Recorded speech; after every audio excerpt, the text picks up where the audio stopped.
하나님께서 우리를 좋아하십니다. 할렐루야. 오늘은 제가 시편 51편 왜 하나님은 다윗을 사랑하실까?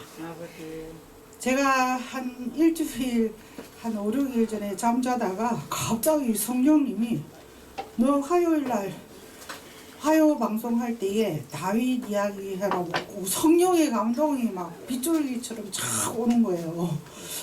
그래서 다윗을 평소에도 알고 있었지만 이 다윗은 우리들이 잘 아는 이스라엘에서 굉장히 이름이 나있고 훌륭한 이스라엘의 왕이었습니다. 그런데 다윗이 하나님은 굉장히 다윗을 사랑하시고 왜 이렇게 다윗을 사랑하셨을까 저는 굉장히 궁금했습니다. 아니 다윗은 왜 하나님이 사랑하셨지? 굉장히 질문도 해보고 하나님 왜 다윗은 죄도 많은데 그렇게 사랑하셨어요? 다윗은 솔직히 말해서 와이프도 여러 명이었고 바세바 남편 우리야 또 전쟁에 내보내가지고 막 간접적인 살인도 하고 그거 굉장히 나쁘잖아요. 근데 왜 하나님 다윗 사랑해요? 굉장히 질문을 제가 많이 했어요. 근데 하나님은 대답이 다윗은 이스라엘의 찬양하는 자였노라. 찬양하는 자였다는 것이죠. 옛날에 사울 왕이 자기를 그렇게 막 죽이려고 덤비고 아주 막 그럴 때에도 찬양을 했고 또 사울 안이 악신이 들어가지고 다윗을 아주 막 죽이려고 할 때에도 수금으로 찬양해서 다윗의 우울증이 치료받도록 찬양을 했고 굉장히 이스라엘에서 찬양하는 자라는 것입니다. 그것이 첫 번째 하나님이 사랑하는 이유였습니다. 그리고 두 번째는 다윗은 시편 51편에 지금 말씀하고 있습니다. 7절에 우슬초로 나를 정결하게 하소서 내가 정하리이다. 나를 씻기소서 내가 눈보다 희리이다. 이 우슬초로 나를 정하게 해달라. 이것은 예수 그리스도의 보혈로 나의 죄를 씻어달라는 것입니다. 그리고 또 하나님 정직한 마음을 10절에 하나님이여 정직한 마음을 창조하시고 정직한 영을 새롭게 하소서 이런 기도를 했습니다. 하나님은 한 가지 딱 못하시는 게 있는데 세상의 모든 것을 다 하실 수 있는데 한 가지 딱 못하는 거 거짓말을 못한다는 것입니다. 다윗은 정직한 영을 달라고 하나님께 기도했다는 것입니다. 그리고 하나님 또 14절 51편 14절 15절에도 나의 구원의 하나님이여 내 혀가 주의 의를 높이 노래하리이다. 그리고 15절에도 주여 내 입술을 열어주소서 내 입이 주를 찬송하며 전파하리이다. 다윗은 찬송을 했고 주의 일을 전파를 하였다는 것입니다. 오늘날 우리도 예수님을 자랑하고 예수님을 전파하는 자에게 하나님의 눈동자가 머문다는 것입니다. 제가 이름이 호세아 6장 6절에 나오는 이내입니다. 이내. 나는 이내를 원하고 번제를 원하지 않고 하나님 아는 것을 원한다. 아니 왜 내 이름은 이내가 돼가지고 성경책에 이렇게 많이 나오나. 히브리어로는 헤세드. 하나님은 태어나기 전부터 제 이름을 미리 이내라고 정했는데 저는 그게 싫어가지고 제 이름을 막 2번, 3번 바꿨어요. 바꿨는데도 결국은 김인혜가 호적에 그대로 남아 있습니다. 근데 인혜라는 뜻은 어질고 사랑한다, 하나님을 사랑한다, 인간을 사랑한다, 예수님을 영원히 사랑한다. 굉장히 좋은 뜻이었습니다. 그래서 다윗도 인내한 부분이 많았습니다. 굉장히 인자하고 어질고 자기를 죽이려고 하는 사울도 용서하는 용서의 사람이었습니다. 그리고 또 다윗은 솔직히 말해서 나발의 아내 아비가일도 취했습니다. 아비가일도 취했고 바세바도 취했습니다. 그리고 그 외에도 많은 첩들도 두고 살았습니다. 그러나 그는 용서의 사람, 회개의 사람, 찬양의 사람 그러한 사람이었기 때문에 하나님은 굉장히 다윗을 사랑했습니다. 근데 오늘 이 유튜브로 시청하시는 여러분들 지금 결혼을 하지 않은 미혼들도 있을 것이고 또한 결혼을 하신 분들도 계실 것입니다. 그런데 우리 하나님께서는 결혼에 대해서는 고린도전서 7장에 여러 가지의 경우를 두고 결혼에 대해서 말하고 있습니다. 고린도전서 7장 5절에 너희가 부부이면은 5절에는 서로 분방하지 말라. 서로 같은 방을 쓰라는 것입니다. 그리고 6절에 혼인하지 아니한 자들과 가부들에게는 그냥 지내라. 그리고 혼인한 자들에게는 남편에게서 갈리지 마라. 이혼하지 마라. 그리고 11절에 만약에 이혼했으면 다시 후회가 되면 그 남편하고 다시 합쳐라. 그것이 하나님 뜻입니다. 그 다음에 13절과 14절에 또 믿지 아니하는 자와 멍에를 매지 말라고 했는데 만약에 총각들 전도사들이면 저 여자 믿지 않아서 결혼 못하겠다 그럴 수도 있습니다. 그러나 만약에 내가 상대를 전도해서 데리고 살 자신이 있으면 믿지 아니하는 자와 멍에를 메어도 된다는 것입니다. 이렇게 하나님은 고린도전서 7장에 결혼에 대하여 많은 또 교훈을 주시고 계십니다. 그러나 고린도전서 7장 28절 33절에는 너희가 만약에 혼자 되었으면 그냥 혼자 살고 만약에 장가가 가거나 결혼을 하게 되면 하나님 일보다는 자기 생활의 염려 때문에 굉장히 세상의 일을 근심할 것이다. 우리 오늘은 지속적으로 홍기동 목사님, 김사라 목사님 저 결혼에 대한 이야기를 하나님이 많은 공동 주제로 가지겠습니다. 만약에 이제 인간 수명이 길어서 90살까지 사는데 남편이 70살이나 돼서 돌아가셨다, 75살에 돌아가셨다 그러면은 그때에는 하나님의 일을 위하여 결혼하지 않고 혼자 살면서 주의 일을 열심히 하는 것이 주님께서 더 기뻐한다는 아멘. 것입니다. 그러나 만약에 내가 정말 하나님께 기도했는데 나 혼자서는 주의 일을 감당할 수가 없다. 그래서 돕는 사람을 주신다면 권사님이나 집사님이나 그런 분들을 협력해서 주의 일을 하는 것이 좋습니다. 배우자는 하나님께서 될 수 있으면 옛날 말처럼 조강지처와 살고 원래 본 남편과 살기를 원하는 것이 하나님의 뜻입니다. 왜냐하면 자녀는 하나님께서 주신 기업이기 때문에 그 자녀를 버린 자들은 나중에 천국에서 많은 심판을 받게 된다는 것입니다. 그래서 오늘 유튜브를 시청하고 계시는 여러분들 지금은 이혼율이 전 세계에서 1위, 2위, 3위를 다투고 있는 대한민국이라고 합니다. 왜냐하면 모든 사람들이 하나님의 말씀을 알지 못하기 때문에 마음대로 살아가고 있는 것입니다. 그리고 지금 독신하고 계시는 남자분, 여자분들도 유튜브를 시청하고 계시면서 결혼에 대한 고민을 하고 계신다면 고린도전서 7장을 반드시 꺼내서 자세히 읽어보셔야 하겠습니다. 그리고 오늘 또 하나님께서 제게 전하라고 한 것은 우리가 믿는 목사님, 전도사님, 집사님, 장로님들은 굉장히 성경책을 읽으면서 하나님 안에 거하고 있습니다. 그러나 믿지 아니하는 불신자들은 어떤 일을 하고 무엇을 하고 살아야 될지 모르기 때문에 그냥 컴퓨터만 켜면 엄난 동영상물이 나옵니다. 그리고 포르노 동영상도 나옵니다. 인터넷에 조속한 엄난물도 많이 나옵니다. 그러한 것들을 무심코 클릭 했을 때에 나의 영혼이 멸망의 길로 간다는 것을 알고 오늘 이 설교 방송을 듣는 여러분들이요 40대 30대 젊은 남자 여자 독신여 독신남들이요 엄난 동영상물 엄난 포르노 엄난 인터넷 조속한 게시물들은 아예 보지도 마시고 당장 성경책을 읽으십시오. 그리고 또 목사님들 설교를 들으십시오. 그리할 때에 하나님께서 축복하십니다. 잠언 6장 20절로 35절에도 말씀하시고 계십니다. 내 아들아 내 아비의 명령을 지키며 내 어미의 법을 떠나지 말고 그것을 항상 내 마음에 새기며 내 목에 메어라. 이렇게 말씀하시며 또한 잠언서 6장 26절에 엄녀, 엄난한 여자, 엄난한 남자 그러한 사람 때문에 너는 마지막에 한 조각 떡만 남게 된다. 가난해진다는 것입니다.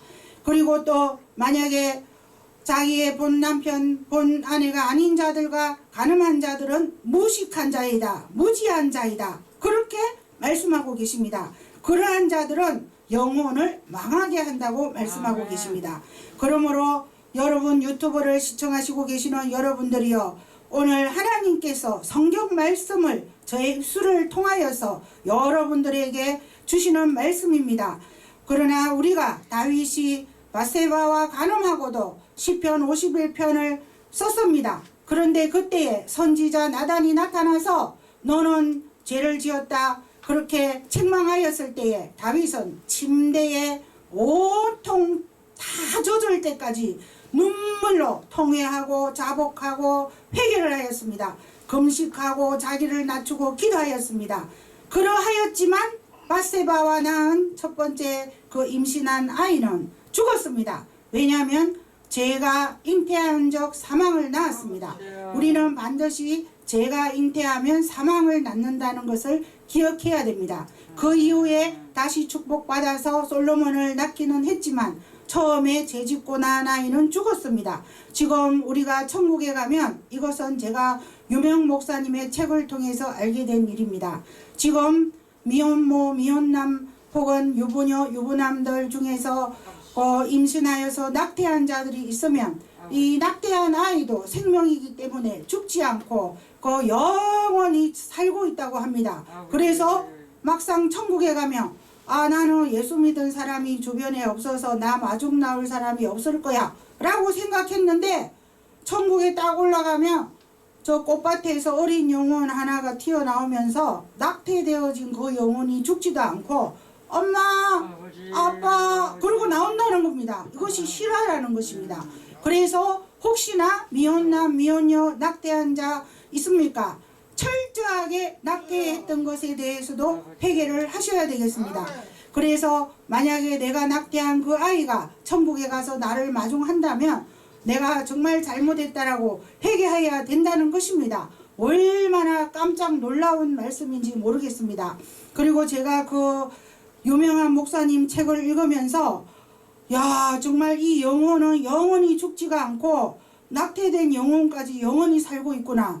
그것을 깨닫고 깜짝 놀랐습니다. 그리고 또 2월 11일 날 소천한 김성애 사모님, 어제 장례식이 치러졌습니다.